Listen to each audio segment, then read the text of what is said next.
Vijay ಒತ್ತಡದಲ್ಲೇ post ಆಗಿರಬೇಕು. Darshan fans ವಿರುದ್ಧ ದೂರು ಕೊಟ್ಟ ಬಳಿಕ ರಮ್ಯಾ ಪ್ರತಿಕ್ರಿಯೆ ಹೇಗಿತ್ತು ಗೊತ್ತಾ? ಬನ್ನಿ ವೀಕ್ಷಕರ ನೋಡ್ಕೊಂಬರೋಣ.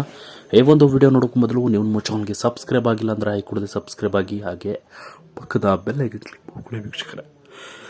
ದರ್ಶನ್ ಜಾಮೀನು ಅರ್ಜಿ ರದ್ದು ಮಾಡುವ ಬಗ್ಗೆ ಸುಪ್ರೀಂ ಕೋರ್ಟ್ನಲ್ಲೇ ವಿಚಾರಣೆ ನಡೀತಾ ಇದೆ. ದರ್ಶನ್ಗೆ ನೀಡಿದ ಜಾಮೀನು ರದ್ದಾದರೆ ಮತ್ತೆ ಜೈಲಿಗೆ ಹೋಗ್ತಾರಾ ಎನ್ನುವ ಆತಂಕ ಅವರ ಆಪ್ತರಲ್ಲಿ ಮನೆ ಮಾಡಿದೆ. ಈ ಮಧ್ಯೆ ದರ್ಶನ್ ಅಭಿಮಾನಿಗಳ ವಿರುದ್ಧ ಇಬ್ಬರ ಸೆಲೆಬ್ರಿಟಿಗಳು ತಿರುಗಿ ಬಿದ್ದಿದ್ದಾರೆ. ಇದು ಕೂಡ ದರ್ಶನ್ಗೆ ಕಂಟಕವಾಗುವ ಸಾಧ್ಯತೆ ಇದೆ. ಅದರಲ್ಲಿ ಮಾಜಿ ಸಂಸದೆ ಹಾಗೂ ನಟಿ ರಮ್ಯಾ ಖಡಕ್ ನಿರ್ಧಾರಗಳನ್ನು ತೆಗೆದುಕೊಂಡಿದ್ದಾರೆ. ದರ್ಶನ್ ಜಾಮೀನು ವಿಚಾರವಾಗಿ ಸುಪ್ರೀಂ ಕೋರ್ಟ್ ಹೇಳಿಕೆಯನ್ನು ಉಲ್ಲೇಖಿಸಿ ರಮ್ಯಾ ಸೋಷಿಯಲ್ ಮೀಡಿಯಾದಲ್ಲಿ ಇದೀಗ ಪೋಸ್ಟ್ ಅನ್ನು ಹಂಚಿಕೊಂಡಿದ್ರು. ಈ ಪೋಸ್ಟ್ಗೆ ಅಶ್ಲೀಲ ಪದಗಳನ್ನು ಬಳಸಿ ದರ್ಶನ್ ಅಭಿಮಾನಿಗಳು ಕಮೆಂಟ್ ಮಾಡಿದ್ರು. ಇದನ್ನ ನೋಡಿ ಕೆಂಡಾಮಂಡಲ ಆಗಿರುವ ರಮ್ಯಾ ಇಂದು ಸೈಬರ್ ಠಾಣೆ ಮೆಟ್ಲೇರಿ ದರ್ಶನ್ ಅಭಿಮಾನಿಗಳ ವಿರುದ್ಧ ದೂರನ್ನು ದಾಖಲಿಸಿದ್ದಾರೆ. ರಮ್ಯಾ ಅವರನ್ನ ಅಶ್ಲೀಲ ಪದಗಳಿಂದ ನಿಂದಿಸಿದ್ದ ಸುಮಾರು 43 ಖಾತೆಗಳ ವಿರುದ್ಧ ದೂರನ್ನ ದಾಖಲಿಸಿದ್ದಾರೆ. ರಮ್ಯಾಗೆ ಬೆದರಿಕೆ ಒಡ್ಡುವಂತಿದ್ದ ಕಮೆಂಟ್ಗಳನ್ನು ಕ್ರೋಢೀಕರಿಸಿ ಅಂತಹವುಗಳನ್ನು ಮಾತ್ರ ದೂರಿನಲ್ಲಿ ದಾಖಲು ಮಾಡಿದ್ದಾರೆ. ಬೆಂಗಳೂರಿನ ಪೊಲೀಸ್ ಕಮಿಷನರ್ಗೆ ದೂರು ನೀಡಿದ ಬಳಿಕ ರಮ್ಯಾ ಮಾಧ್ಯಮಗಳಿಗೆ ಪ್ರತಿಕ್ರಿಯೆ ನೀಡಿದ್ದು, ಈ ವೇಳೆ ವಿಜಯಲಕ್ಷ್ಮಿ ದರ್ಶನ್ ಪೋಸ್ಟ್ಗೂ ಪ್ರತಿಕ್ರಿಯೆ ನೀಡಿದ್ದಾರೆ. ಅದರ ಝಲಕ್ ನೋಡಿದರೆ ಹೇಗಿದೆ ನೋಡ್ಕೊಂಡ್ಬರೋಣ ಬನ್ನಿ ವೀಕ್ಷಕರೇ. ಸುಪ್ರೀಂ ಕೋರ್ಟ್ನವರು ಒಂದು ಸ್ಟೇಟ್ಮೆಂಟ್ ಕೊಟ್ಟಿದ್ರು. ಅದನ್ನು ಇನ್ಸ್ಟಾಗ್ರಾಮ್ ಹಾಗೂ ಟ್ವಿಟರ್ನಲ್ಲಿ ನಾನು ಶೇರ್ ಮಾಡಿದ್ದೆ. ಸುಪ್ರೀಂ ಕೋರ್ಟ್ನಿಂದ ಸಾಮಾನ್ಯ ಜನರಿಗೆ ಎಲ್ಲೋ ಒಂದು ಕಡೆ ಹೋಪ್ ಇದೆ, ನಮಗೆ ನ್ಯಾಯ ಸಿಗುತ್ತೆ ಅಂತ ಹೇಳಿದ್ದೆ. ಅದಾದ್ಮೇಲೆ ಟ್ರೋಲ್ಗಳನ್ನು ಶುರು ಮಾಡಿಕೊಂಡ್ರು. ಸೆಲೆಬ್ರಿಟಿ ಆದ್ಮೇಲೆ ಟ್ರೋಲ್ ಇದ್ದೇ ಇರುತ್ತೆ. ಆದರೆ ನಾನು ಈ ಮಟ್ಟಕ್ಕೆ ಎಕ್ಸ್ಪೀರಿಯನ್ಸ್ ಮಾಡಿರಲಿಲ್ಲ. ನನಗೆ ರೇಣುಕಾಸ್ವಾಮಿಗೂ ಇವರ ಮೆಸೇಜ್ ಮಾಡೋದಕ್ಕೂ ವ್ಯತ್ಯಾಸನೇ ಇಲ್ಲ ಅಂತ ಅನಿಸ್ತು. ನನಗೆ ಈ ರೀತಿ ಕಳಿಸ್ತಾರೆ ಅಂದಮೇಲೆ ಸಾಮಾನ್ಯ ಹೆಣ್ಣು ಮಕ್ಕಳಿಗೆ ಯಾವ ರೀತಿ ಕಳಿಸ್ತಿರಬಹುದು, ನಮ್ಮ ಸಮಾಜ ಎಷ್ಟು ಕೀಳು ಮಟ್ಟಕ್ಕೆ ಬಂದಿದೆ ಅಂತ ನನಗೆ ಬೇಸರ ಆಯಿತು.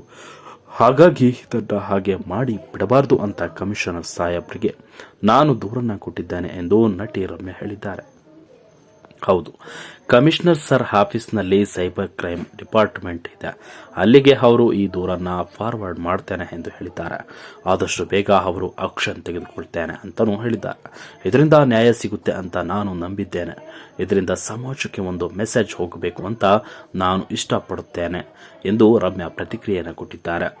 ದಿನ ನೋಡ್ತಾ ಇದ್ದೇನೆ, ಹೆಣ್ಣು ಮಕ್ಕಳ ಮೇಲೆ ಅತ್ಯಾಚಾರ ಆಗ್ತಾ ಇದೆ. ಎಷ್ಟೋ ಹೆಣ್ಣು ಮಕ್ಕಳು ಆತ್ಮಹತ್ಯೆಯನ್ನು ಮಾಡಿಕೊಂಡಿದ್ದಾರೆ. ಇದು ಆಗಬಾರದು. ಗಂಡು ಮಕ್ಕಳಿಗೆ ಎಷ್ಟೋ ಫ್ರೀಡಮ್ ಇದೆ, ಅಷ್ಟೇ ಫ್ರೀಡಮ್ ಹೆಣ್ಣು ಮಕ್ಕಳಿಗೂ ಇರಬೇಕು.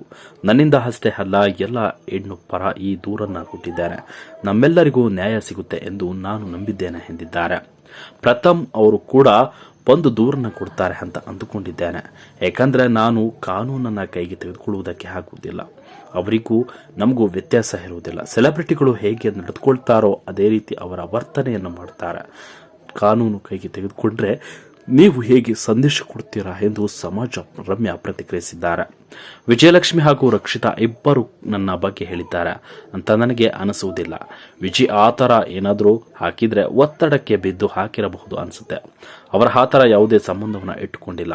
ರಕ್ಷಿತಾ ಅವರು ಪೋಸ್ಟ್ ಮಾಡಿದ್ದನ್ನು ನನಗೆ ಯಾರೋ ಕಳಿಸಿದ್ರು, ಆದರೆ ಅದು ನನಗೆ ಸಂಬಂಧಿಸಿದ್ದಲ್ಲ ಎಂದು ಅನಿಸುತ್ತೆ ಎಂದು ರಮ್ಯಾ ಹೇಳಿದ್ದಾರೆ.